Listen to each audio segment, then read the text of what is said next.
이정민 앵커, 네. 만약 매달 50만 원이 어떠한 것도 묻지도 따지지도 않고 손에 쥐어지게 된다면 기분이 어떨 것 같습니까? 뭔가 기분도 좋고 여기저기 쓰고 싶은데 많이 사용할 것 같아요. 네. 일단 생각을 하면 짜릿한 느낌이 네. 들긴 하는데 현재 서울시에서 거주하는 청년 중 일부에게 이 청년 수당이라는 걸 주고 있는데요. 이번에는 소득에 상관없이요. 이 청년 수당을 지급하는 방안을 검토한다고 해서 현재 찬반 논란 뜨겁게 달아오르고 있습니다. 네, 이 청년 수당 과연 청년의 취업을 위해서 돈을 사용하는 것인지 아니면은 효과 없이 투자만 하는 건지 여러 가지 논란이 나오고 있습니다. 자, 여러분의 생각은 어떠십니까? 현재 논란이 되고 있는 청년 수당에 대해서 자세한 내용 알아보겠습니다. 자, 오늘 정철진 경제평론가입니다. 어서 오세요. 네, 안녕하십니까. 네. 서울시에서 무작위로 청년 1,600명에게 50만 원 상당의 청년 수당을 주겠다라는 내용을 검토하고 있다. 이 소식이 전해졌습니다. 지금 논란이 되고 있습니다. 네. 굉장히 논란이 뜨겁고요. 한 이틀 전부터 이슈화가 됐거든요. 점점 더 뜨거워진다 이렇게 볼 수가 있는데 네.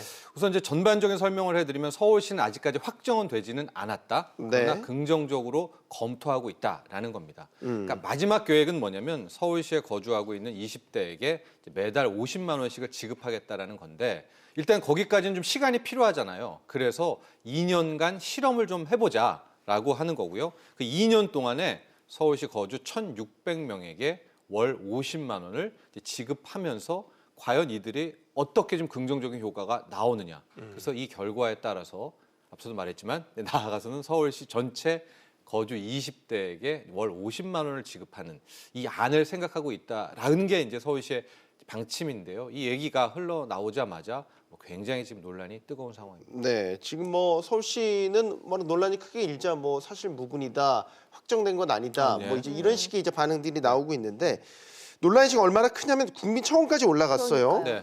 폭풍이 상당한 것 같아요. 그렇죠. 청원도 좀 몇 개 봤더니 굉장히 관심이 뜨겁고요. 아직은 좀 부정적인 내용이 더 많은 것 같습니다. 그러니까 네. 저런 식으로 월 50만 원씩 지급하면 안 된다. 지급을 반대한다. 차라리 청년 일자리를 늘리는 쪽에 좀 더 근본적인 대책을 하지 않고 왜 이렇게 우회적인 꼼수를 쓰느냐. 또 서울 시민의 세금 낭비 아니냐. 이제 이런 지적이 굉장히 높은데요. 반면에 이제 소수설들 좀 보면 저 제도의 취지는 월 50만 원씩 일단 청년들에게 확보를 하게 되면 심리적인 안정감, 자신감을 찾게 되면서 좀 더 취업이라든가 창업이라든가 자기 발굴에 적극적인 그런 상황이 만들어지지 않겠느냐. 이제 그런 또 긍정적으로 보는 의견 이렇게 좀 맞붙고 있습니다. 근데 우리가 이런 수당을 지급할 때는 네. 지급 기준이라는 게 있잖아요. 그렇습니다. 그런데 이제 또 논란이 되는 부분은 무작위라는 거예요. 무작입니다. 네. 이거 실험이라고는 하지만 네. 나라 돈 쓰는 건데 예산 쓰는 건데. 그렇죠. 네. 무작위란 말이 주는 어감이 그렇게 좋지는 않잖아요. 그래서 더 이제 반감이 큰 것 같은데 네. 지금 지금 현재요 서울시가 일종의 청년 수당을 지급을 하고 있습니다. 지금 현재 서울시가 하고 있는 제도를 보면은 지난 2016년부터 하고 있는데요. 만 19세에서 34세를 대상으로 소득을 따집니다. 게다가 얼마나 이제 취업에 대한 도전을 하고 있는가 이런 것들을 따져서 선별을 해서 6개월간 50만 원을 지급하는 이제 제도가 있거든요. 네. 근데 저 제도와 지금 이 제도는 완전히 다른 것이요. 지금은 이제 하고 있는 겁니다. 최대 6개월까지 50만 원씩 지급을 하고 있고 저게 예산으로는 한 150억 정도가 이제 될 것 같은데 지금 검토하고 있는 것들은 저 밑에 부분을 보시면 될 텐데 네. 이제 묻지도 따지지도 않는 거예요. 소득 제한도 없고 그러니까 정말 돈 많은 집 아들도 딸도 받을 수가 있는 것이고요. 저게 실질적으로 확산이 되게 된다면 서울시는 연간 예산이 9조 원 이상의 소요가 되니까 거기 이제 반대 의견 중에 하나는 우선순위를 말씀하는 이제 서울 시민도 있더라고요. 즉, 저 9조 원인데 네. 저걸 그냥 캐시나 이런 현금성 자산으로 20대에게 주느니 9조 원을 좀 더 마치 우리가 물고기를 잡는 법을 가르치는 그런 쪽으로 활용해야 되는 것이 아니냐 그런 반론도 함께 나옵니다. 그럼 현재 논란이 되고 있는 내용을 먼저 네. 팩트 좀 체크를 해보죠.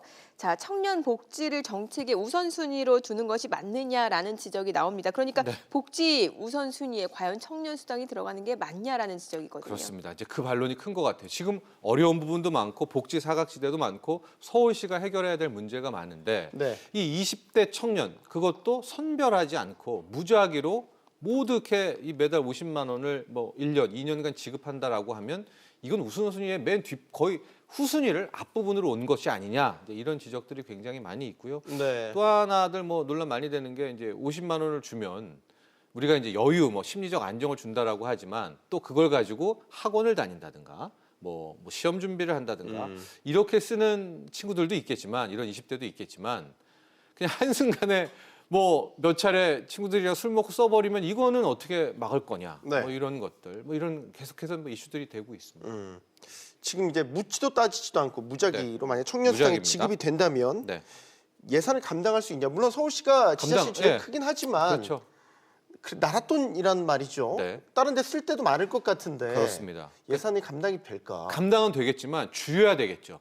그러니까 다른 데가 우선순위- 상대적으로 더- 다른 데가 줄여야 되기 때문에 과연 서울 시민들이 여기에 공감할 수 있을까? 물론 20대는 공감하겠고 20대가 있는 가정에서도 뭐 공감할 수는 있겠죠. 뭐 20대 네. 자녀가 3명이다 이러면은 150만 원씩 받게 되니까 굉장히 공감할 수가 있겠지만 서울 시민 내부에서도 어떤 찬반 논란 또 편가르기가 나올 수 있기 때문에 현재 대중적인 서울 시민의 의견은 이게 우선순위에서는 선순위는 아닌 것 같다라는 의견이 좀 지배적인 것 같습니다. 네. 그러니까 소득이라든지 어떤 가정 형편에 상관없이 무작위로 지급된다라는 이 부분도 상당히 논란이 되고 있는데 네. 또 이 무작위라는 부분의 기준에 대해서 나중에 형평성 얘기도 많이 나올 것 같아요. 그렇죠. 뭐 소득 기준 정도는 있어야 되는 거 아니냐. 뭐 중위소득 뭐 가구라든가 상위 30%라든가 40%라든가라고 하는데 그 서울시 입장이나 이제 현재 연구하는 데에서는 이런 거예요. 우리가 뭐 기초연금 같은 경우에도 뭐 소득 하위 70%만 받게 된다라고 하는데 그때 그 하위 몇 프로를 또 파악하는 그 비용이 굉장히 크고 실질적으로 저 청년 수당이라는 의리 자체가 어떤 젊은이들에게 뭐 심리적 여유, 안정감 뭐 이런 취지를 따라다 본다면 실질적으로 저렇게 어떤 뭐 취업을 했네, 안 했네, 집이 어렵네, 안 했네라는 기준이 없는 것이 더 효과적이었다라는 이제 입장인 거죠 그쪽에서. 네. 극단적인 예를 들어볼까요? 만약에 결혼 안 한 재벌가 3세라고 네. 가정을 해보죠. 재벌가 3세. 결혼 안 하면 청년 아니에요. 그러면 지금 이 20대, 기준대로라면 네. 묻지도 따지도 않고 다 50만 원씩 준다고 한다면 네. 그 재벌가 3세도 50만 원씩 받는다라는 그렇죠. 건데 맞습니다. 만약에 통과되면 이게. 이거를 서울 시민들이 거부감이 들지 않을까? 네. 물론 그 재벌가 3세들은 50만 원이 큰 도움이 될 만한 돈도 아닐 뿐더러 네네. 차라리 그 사람들한테 갈 걸 다른 사람이 더 주면 더 낫지 않을까? 이런 식의 생각도 할 수 있을 것 그렇죠. 같고요. 뭐 지금 뭐 댓글만 봐도 지금 그런 지적들이 계속 나오고 그렇게 이 세금의 공공자금을 낭비하면 되겠느냐라는 건데 서울시는 그래서 일단 이걸 바로 하겠다라는 게 아니라 2년간의 실험을 한번 이제 해보자. 그래서 적어도 몇 년간의 실험을 통해서 이번에 1,600명 대상으로 해서 해봤을 때 이 받은 사람들의 궤적을 한번 추적해보고 그들이 얼마나 긍정적으로 힘이 됐나를 한번 보겠다라는 것이지 이걸 뭐 바로 내년 후년에 막 다 50만 원씩 주는 건 아니다라고 이제 계속해서 입장은 밝히고 있고 뭐 나아가서 서울시 뭐 일부 관계자는 사실 무근이다는 얘기까지 처음엔 했었는데 네. 그럼에도 불구하고 이제 서울 시민들 또 국민들은 그걸 긍정적으로 검토하고 있다는 자체에 대해서도 좀 반감이 있는 것 같아요. 네. 좀 그 다른 얘기일 수도 있는데 네. 위장 전입도 있을 수 있을 것 같아요. 그렇죠. 그러니까 다른 그렇겠네. 곳에서는 지금 성남시 같은 경우에서도 이제 현재 가장 먼저 시작을 했고요. 이거에 뭐 이 초유라고 전 할 수 있는데 이재명 시장 때 현 이재명 도입을 지사지만 했는데 성남시장 시절에 거기도 조건이 없다고 하지만 조건이 있습니다. 예. 가령 3년 이상을 거주를 해야 되고 아. 전체 20대가 아니라 그 25세, 그러니까 만 24세가 되는 그 친구들, 그러니까 전체 20대도 또 아닌 거죠.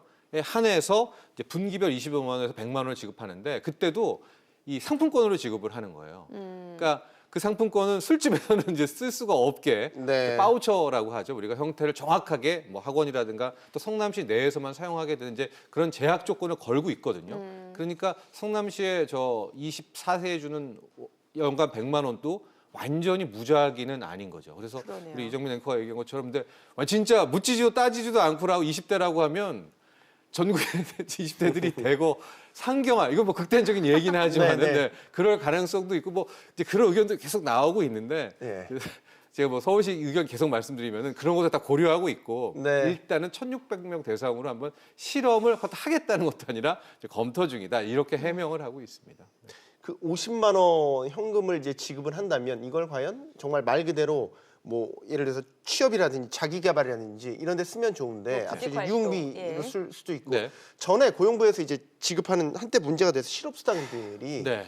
청년들이 여행 경비를 써서 문제가 된 사례도 맞아요. 적발이 예, 예, 됐었고 예. 그러면 청년 수당도 그런 비슷한 걱정을 해야 되는 건 아니냐? 그렇습니다. 그렇기 때문에 현금 지급이 아니라 뭐 바우처고 그 바우처 역시도 서울시 테두리 안에서만 뭐 쓸 수 있게 한다든가 뭐 특정 학원이라든가 뭐 이렇게 이제 한정을 한다 알 수가 있는데 그렇다면 이거는 원래 이 제도와는 또 완전히 배척이 되죠. 이 제도라는 것이 이제 50만 원씩 주게 되면서 이런 것들이 뭐 생활고뿐만이 아니라 이제 여러 개 20대 청년들의 자율성을 근원적인 이 정책의 핵심은 높이겠다라고 하는데 이거를 또 뭐 바우처 형태로 제약을 한다면은 그건 또 근본 취지에도 안 맞고 그럼 뭐 이걸 어떻게 해야 되느냐 그런 이제 아주 원천적인 질문에 맞게 되는 모순에 또 빠지게 되는 거죠.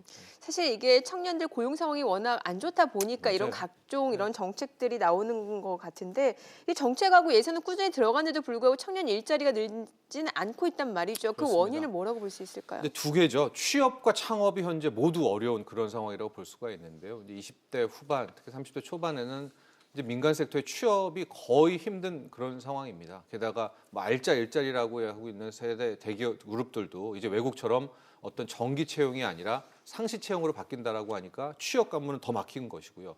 그렇다면 이걸 창업으로 빼줘야 되는데 창업도 우리나라만큼 젊은이들이 창업하기가 어려운 나라가 지금 없습니다. 이 OECD 뭐 선진국 중에서도 그렇기 때문에 이번에 나온 지적들 중에 하나가 이 돈들을 뭐 취업은 민간 뭐 기업에게 강요할 수 없으니까 서울시 청년 창업을 지원하는 걸로 한 연간 9조 원에서 10조 원 그런 아이디어를 내는 것이 더 맞지 않느냐. 네. 그것이 청년 일자리에 더 걸맞지 않느냐. 또 이런 지적도 함께 나오고 있습니다. 네. 자 다른 얘기 또 해보겠습니다. 네. 상생형 지역 일자리 모델 확산 방안 어제 발표됐습니다. 앞서 저희가 광주형 일자리를 통해서 이 광주형 일자리와 같은 다양한 지역 상생형 일자리 모델들을 만든다라고 발표를 한 거고 뭐 연내에 더 두세 개 정도 더 나올 것이다. 뭐 이제 이런 식의 이제 전망들도 나오고 있는데 일단은요. 상생형 지역 일자리 모델 네. 개념 정리부터 해주세요. 그러니까 노사민정 이렇게 생각하시면 되겠습니다. 네. 보통 우리가 일자리라고 하면 노사가 있잖아요. 네. 기업하고 뭐 이제 노동자가 있고 여기 하나가 더 끼면 정부. 그래서 정부가 이렇게 조율을 하게 되는데 이 상생형 지역 일자리라는 거는 민이 하나 끼어 들어갑니다. 그러니까 노사민정. 이 민은 뭐냐? 지자체입니다. 네. 그래서 지자체가 어떤 하나의 일자리 창출에 뛰어들게 되는데 반값 임금을 일단은 통해서 이제 노사를 엮어주는 거예요. 그러면은 당연히 노동자 측은 아니 어떻게 반값 임금인데 사냐? 근데 나머지의 그 반값의 임금 혜택을 주택 서비스 해당 지역이니까요. 지자체 네. 뭐 육아라든가 이런 서비스, 교통비도 뭐 낮춘다든가 뭐 교통 서비스, 또 세금을 덜 받는다 이런 인센티브를 제공을 하게 되면서 실질적으로 이번에 광주형 지역 일자리는 3,500만 원이지만 체감하는 청년들이 체감하는 일자리는 거의 한 5천만 원 정도까지는 그 나머지의 1,500만 원, 2,500만 원은 이제 지자체에서 네. 저런 이제 무형의 또 하나의 패턴으로 지급하게 되는 그럼으로써 지역 일자리를 만든다. 이게 이제 지역형 일자리, 상생형 지역 일자리의 핵심 테마다 이렇게 보시면 되겠습니다. 예. 네, 이낙연 총리가 상반기 내 두세 곳 네. 더 지역 상생형 일자리 모델을 창출하겠다라고 하는 건데 이게 가능할까요, 현실적으로? 일단 광주형 일자리가 되면서 막 굉장히 빠르게 이거 5년 만에 된 거잖아요. 그렇죠. 광주형 일자리도 전 시장 때 나왔었고 이번에 이용섭 시장 때 돼서 이제 통과가 됐는데 지금 이낙연 총재와 뭐 청와대 여권의 입장에서 좀 보면 군산이라든가 구미라든가 보면 어느 정도 군산 같은 경우에도 틀은 마련돼 있다라는 거거든요. 그렇기 때문에 해당 기업을 찾게 되면 마치 광주형 일자리가 빠르게 통과된 것처럼 상반기 안에 두세 개는 될 수도 있겠다라고 하고 뭐 실질적으로 지금 뭐 군산이라든가 구미에서는 좀 빠르게 움직임도 있는 것 같은데 또 속도의 문제에 대한 지적도 분명히 있습니다. 너무 빠르다라는 거죠. 네. 그러니까 서두르면 체한다고 그러게요. 자칫 뭐 광주형 일자리 아직 합의만 된 거지 시작된 것도 맞습니다. 아니에요 사실. 그런데 이제 너무 정부가 글쎄요 광주형 일자리 뭐 어쨌든 합의한 것을 두고 합의가 된 걸로 좀 뭐라 해야 될까 신났다고 할까요? 자신감을 얻은 것 같아요. 예. 네. 그러니까 좋은 취지인 건 알겠지만 자칫 서두르다가 또 빈수레가 시끄럽다고 네. 지나놓고 보면 변죽만 놀리고 끝나는 건 아니냐 이런 그렇죠. 우려를 지울 수가 없을 것 그래서 같습니다. 좀 이제 신중론자들은 광주형 일자리의 추이를 좀 봐야 된다라는 건데 이 지역형 일자리가 성공을 하게 되려면요 우선 그 일자리 이번에 이제 광중 일자리라고 하면 그 현대차 공장이 잘 돌아가야 되거든요. 네. 그 차도 팔려야 되고 그게 뭐 점점 생산 대수도 늘려나는 이제 이런 추이를 봐야 되는데 지금 이제 속도가 너무 빠르다라는 쪽은 뭐 군산이라든가 구미라든가 일단 지어놨는데 쉽게 말해서 장사가 안 돼 버리면 그 공장이 안 돌아가 버리면은 이게 자칫 세금 먹는 하마가 될 수도 될 있죠. 가능성도 있어요. 네. 그러니까 이번에 광주형 일자리도 잘 보시면은 현대차가 내는 돈, 광주시가 내는 돈보다 더 큰 돈을 결과적으로 이제 산업은행이 지원을 해야 되는데 그 산업은행 돈은 또 결국 이제 세금인 것이거든요. 물론 이게 이제 잘 되면은 좋겠지만은 잘 돼야 되겠고요. 그러나 우리가 좀 지켜볼 필요가 있는데 이런 비슷한 구조로 또 군산이라든가 구미라든가 하게 되면 뭐 어떤 기업이 들어오겠죠. 또 뭐 군산의 지자체가 들어오겠죠. 근데 그 사이에 또 필요한 금액들에 대해서는 중앙 정부의 돈들이 또 내려갈 수밖에 없기 때문에 네. 속도에 대해서 특히 한번 좀 신중론들에 대한 것들도 생각해 볼 필요가 있겠다. 이런 이야기입니다. 알겠습니다. 정철진 경제평론가였습니다. 감사합니다. 잘 들었습니다.